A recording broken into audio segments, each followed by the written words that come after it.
Miris kondisi rumah guru honorer di Sumeneb yang motornya dibakar dan diancam murid. Inilah kondisi rumah Ahmad Nurdin, guru honorer yang motornya dibakar murid di Desa Pajananger, Kecamatan Arjasa Pulau Kangean, Kabupaten Sumeneb, Jawa Timur. Guru honorer bernama Ahmad Nurdin yang motornya dibakar seorang murid masih menjadi sorotan. Kini kondisi rumah Ahmad Nurdin yang memprihatinkan pun ikut disorot. Kondisi rumah yang ditinggali guru honorer tersebut memprihatinkan yang bahkan mirip gubuk. Sebelumnya, Pak guru ini sempat heboh karena motornya dibakar dan diancam murid. Kini video yang dinarasikan merupakan rumah Pak Nurdin viral karena kondisinya yang miris. Di salah satu videonya yang diunggah akun Undercover ID, Minggu, 19 Januari 2025, memperlihatkan kondisi rumah mirip gubuk. Terlihat rumah itu terbuat dari tiang-tiang kayu dan dikelilingi pagar potongan bambu dan bilik anyaman bambu. Di bagian teras rumah terlihat ada sebuah bangku lebar tepat di depan pintu. Bangku itu permukaannya terbuat dari barisan potongan bambu.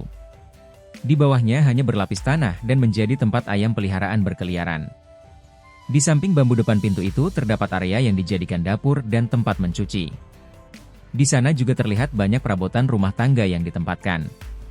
Selain itu, bagian depan rumah itu juga dijadikan tempat jemuran pakaian. Diduga karena ruangan rumah yang terlalu kecil, pemilik rumah memanfaatkan halaman depan dan samping sebagai dapur dan tempat mencuci.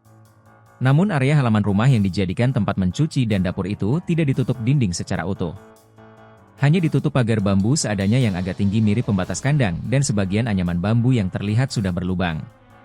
Sementara untuk bagian rumah tinggalnya di dalam pagar bambu itu terlihat hanya dilapisi dinding anyaman bambu.